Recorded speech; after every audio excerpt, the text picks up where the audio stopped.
This story is about the room that watched me. I checked into the hotel expecting nothing more than a quiet night and a good rest. But what happened that night, what I saw and felt, was beyond anything I could have imagined. I still get chills just thinking about it. The room was on the 5th floor, down a long, dimly lit corridor that somehow felt too narrow, the kind that would make you shiver even if you're not one to believe in the paranormal. I remember hesitating as I slid the key card in, as though my instincts were whispering for me to turn back, to stay somewhere else.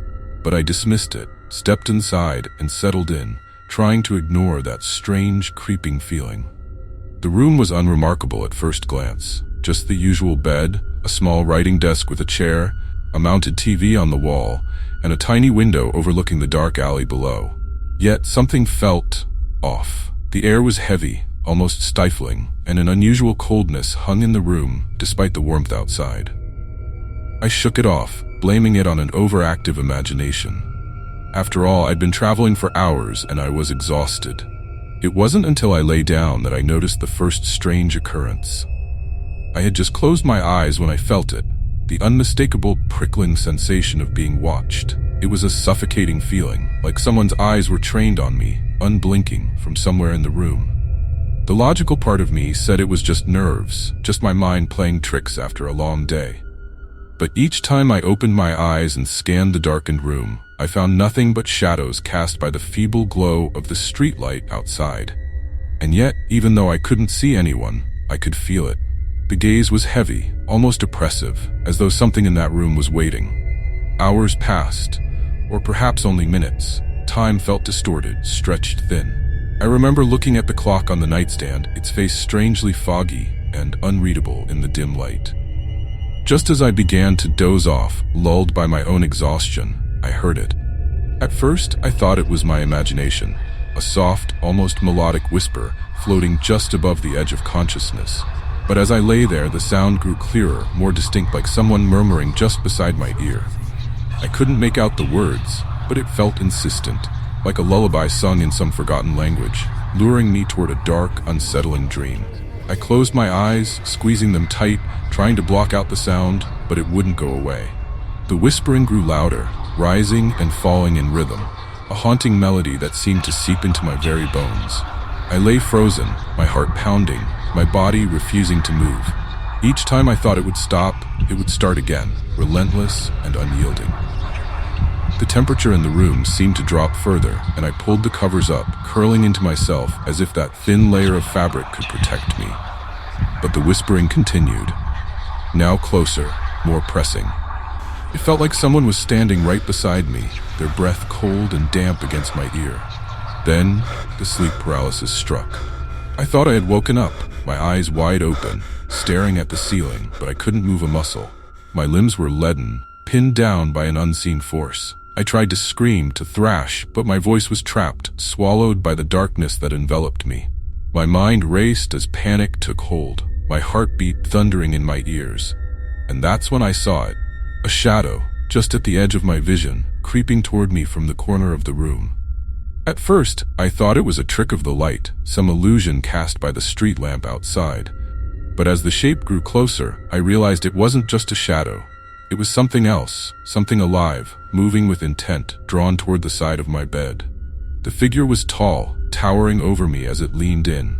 It had no face, no eyes, but I could feel its gaze fixed on me, piercing through the darkness, pressing down on me like a weight I couldn't escape.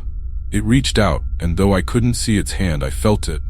A cold, clammy pressure on my shoulder, its fingers digging in, pressing down with an unnatural strength that left me gasping for breath. Just as suddenly as it started, the pressure released and I bolted upright with a gasp, my body finally freed from its invisible chains. The room was silent, the shadows still. I scanned the darkness, but there was nothing there, no sign of the figure that had loomed over me just moments before. My mind whirled as I tried to make sense of what had just happened. I told myself it was just a dream, a terrifying manifestation of stress and fatigue. But as I caught my breath, my gaze fell on my shoulder, and my heart stopped. There, on my skin, were faint bruises, 5 distinct marks, finger marks, as if someone or something had indeed gripped me with all its strength. Sleep was no longer an option. I sat on the edge of the bed, my back against the wall, wide-eyed and alert, watching the shadows dance and shift in the dim light. Every creak, every rustle of fabric sent waves of terror through me. I was trapped in that room, haunted by something I couldn't see, couldn't explain. The night dragged on, each minute stretching into eternity. By the time dawn finally broke, I had barely moved, paralyzed by fear and the memory of that chilling touch. When I heard the soft knock on my door, I nearly jumped out of my skin. Gathering what little courage I had left, I got up and opened the door, finding a housekeeper standing there, her face pale and tight-lipped. "You're in 513, aren't you?" she asked, her voice barely a whisper. I nodded, and a flicker of something, fear, pity, crossed her face. "People don't stay there for long," she muttered, glancing over her shoulder as if to check for onlookers. They say it's occupied." I didn't need any further explanation. I grabbed my things and checked out as quickly as possible, not bothering to look back. But just as I reached my car, I felt something fall from my bag. Bending down, I picked it up, a piece of paper I had never seen before. Scrawled in shaky, barely legible writing, it read, "Thank you for staying with me."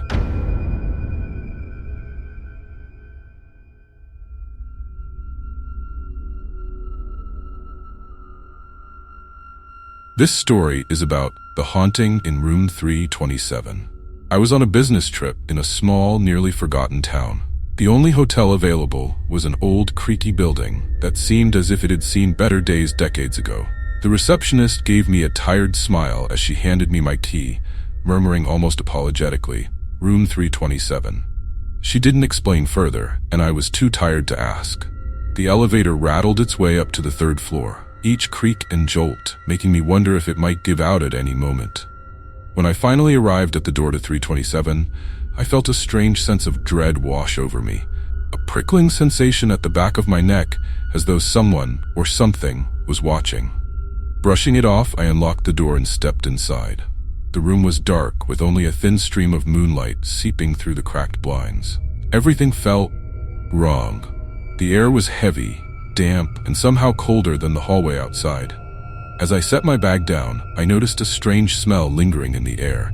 Something musty and faintly metallic, like old blood. Goosebumps rose along my arms, but I chalked it up to my mind playing tricks. After all, it was just an old hotel, right? That night, I woke up suddenly, disoriented and drenched in sweat. My room was dark, save for a faint flickering light near the corner. At first, I thought it was a trick of my eyes or maybe a dying bulb. But as I squinted, the light took shape. A shadow, tall and menacing, looming just inches away from my bed.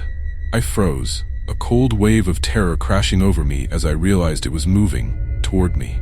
I wanted to scream, but my voice was trapped, caught somewhere deep in my throat. The figure edged closer, and then, without warning, it vanished. Just like that, the room was still. I lay there for hours, paralyzed, my heart racing as I waited for the shadow to return. Morning came, and I felt foolish. I convinced myself it was a nightmare, an overreaction to staying in such a creepy, unfamiliar place. But that evening, as I was heading out to grab some dinner, I ran into an older woman in the lobby. She stopped me, her face pale and concerned, and said, "You're staying in 327, aren't you?" When I nodded, she took a deep breath. "They say that room is haunted. Decades ago, a man died there. Something about a deal gone wrong. They say he never left." My stomach churned as she continued, telling me that guests in 327 had reported seeing shadows, hearing whispers, and waking up with unexplained bruises. She gave me a sad, almost pitying look before walking away. That night, I kept the lights on. I told myself it was just a story, nothing to worry about. But the moment I turned off the bedside lamp, the temperature dropped, and I could feel it. Something was in the room with me. This time I didn't see a shadow. Instead, I heard it. Soft, echoing whispers filled the air, words I couldn't understand, like they were in a language long forgotten. My heart raced as I fumbled for my phone, desperate to capture whatever was happening. As I hit record, the whispers grew louder, more frantic. The camera flickered, showing only static, but in between the distortions I caught glimpses of a face, pale, hollow, with dark, empty eyes that seemed to stare straight through me. Then came the worst part. I felt something cold wrap around my wrist, like bony fingers digging into my skin. I dropped my phone, frozen in terror as I realized I was being pulled. I fought against it, struggling to keep myself rooted to the bed, but the grip was relentless. Just as I thought I'd be dragged off, the pressure vanished. The whispers stopped, and the room was silent once more. I scrambled to the light, flicking it on with trembling hands. The room looked as if nothing had happened, my phone lying undisturbed on the floor. But when I looked at my wrist, there were faint bruises, a perfect outline of fingers wrapped tightly around my skin. The next morning, I checked out as quickly as possible. The receptionist didn't ask why, didn't even look surprised. As I left, she said only one thing: "You weren't the first, and you won't be the last."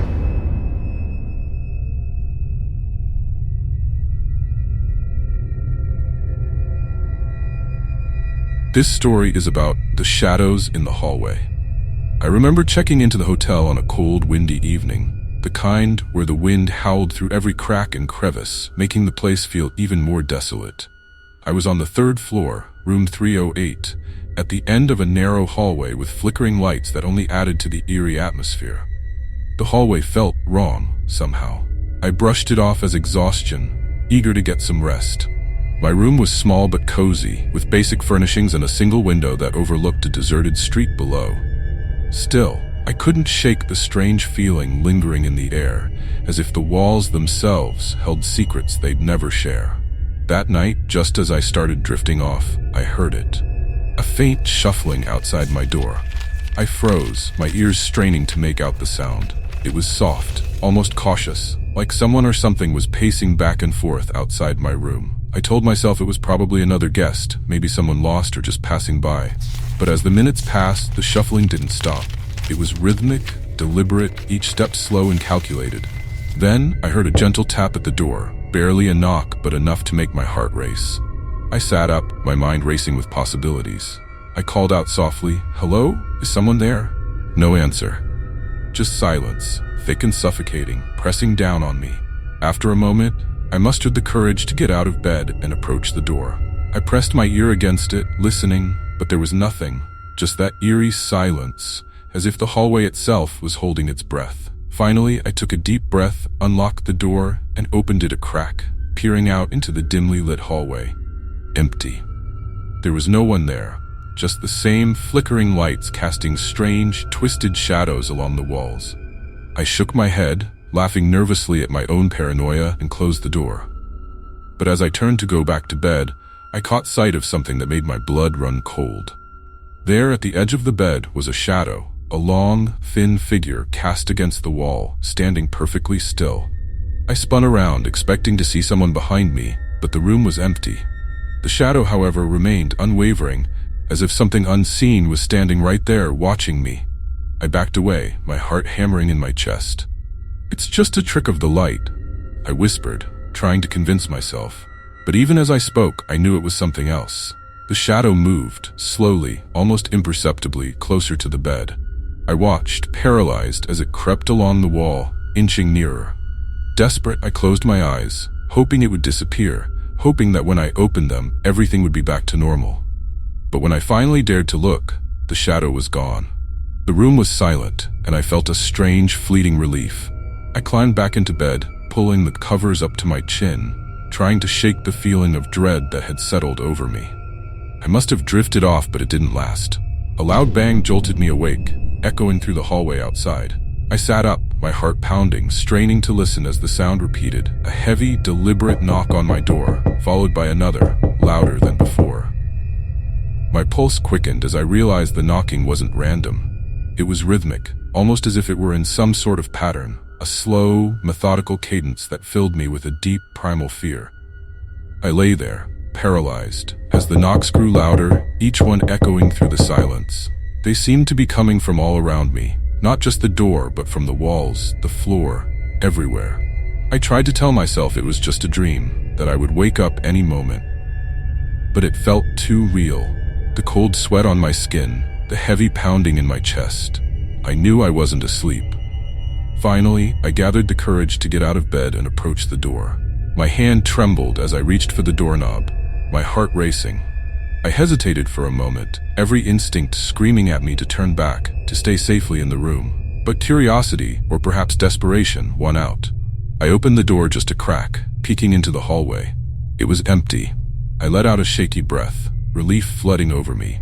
But as I turned to close the door, I saw it, a dark figure standing at the far end of the hallway. It was tall, impossibly tall, with long, spindly arms that seemed to stretch toward me, fingers curled like claws. The figure was featureless, its face a void of darkness, yet I could feel its gaze locked onto me, freezing me in place. The figure began to move, slowly at first, its footsteps echoing down the hallway. I wanted to scream, to slam the door shut, but I was rooted to the spot, unable to tear my eyes away as it crept closer, each step sending a fresh wave of terror through me. Just as it reached my door, I snapped back to reality, slamming it shut and locking it tight. My hands shook as I backed away, but even then, I could feel it on the other side, pressing against the door, its presence seeping through the walls like a dark fog. I clutched my chest, every beat of my heart a reminder of how close it had come. I spent the rest of the night huddled in the corner of the room, watching the door, my gaze fixed on the handle, waiting for it to turn. But nothing happened. The knocking stopped, and the hallway fell silent once more. By the time morning came, I was exhausted, my mind numb from the terror of the night. I checked out as soon as I could, practically running out of the hotel. As I handed over the key, the receptionist gave me a strange look, as if she knew something. "Did you sleep well?" she asked, her tone light, but her eyes serious. I didn't answer. I didn't trust myself to speak. As I walked out into the sunlight, I could still feel its gaze on me, lingering, watching me leave. And somehow, I knew that I had been lucky. That figure in the hallway wasn't just a ghost or a shadow. It was something far worse. Something that waited in the darkness, waiting for anyone who dared to open that door.